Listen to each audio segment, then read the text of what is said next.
Today we are in Denali National Park.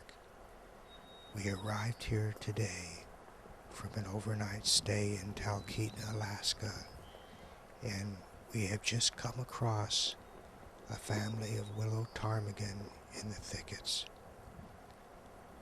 I'm looking at the hen now, and I believe she is warming her chicks underneath her stomach. That's the drake.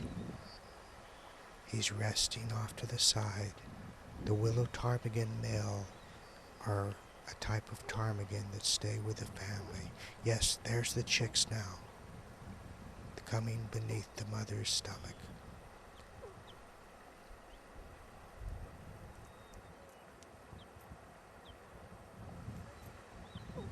The Willow Ptarmigan is Alaska's state bird.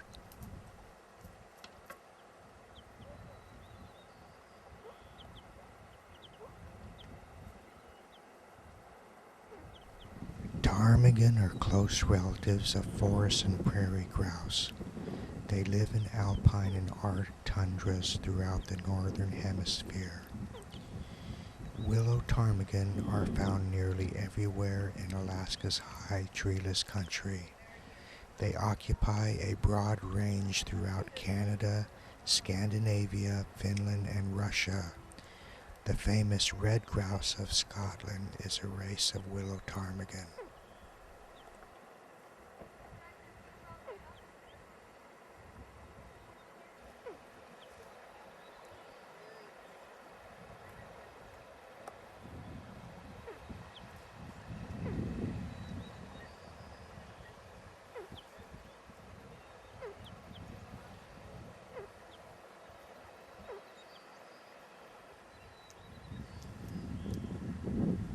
Ptarmigan look like small grouse, except their toes are feathered and they have pure white body plumage in winter.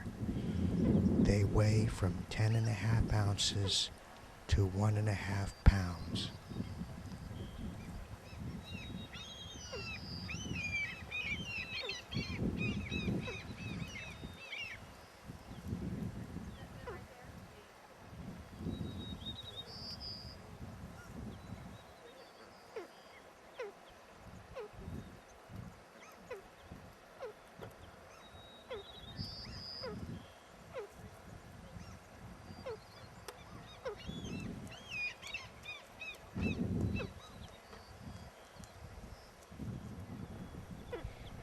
In early spring, male ptarmigan become intolerant of other males and establish territories that they defend vigorously with aerial chases and a variety of gargling, croaking, and screaming noises.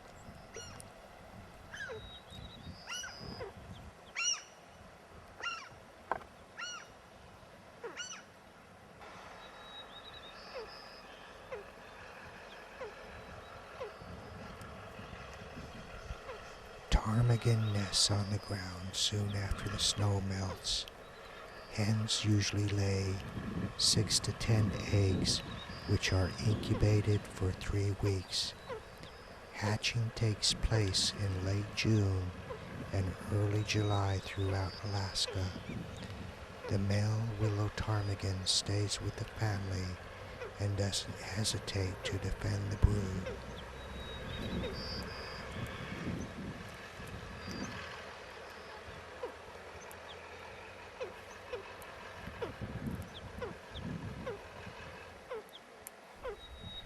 When the snow covers the ground, willow ptarmigan eat willow buds, willow twigs, and a little birch. This diet lasts well along the courtship period of spring, giving way as snow melts to a blend of insects, overwintered berries, new leaves, and flowers. The birds eat a potpourri of vegetable matter in summer and occasionally take advantage of a particular abundant crop of caterpillars or beetles. Gradually, as insects disappear and plants become dormant, the diet turns increasingly to berries, seeds, and buds.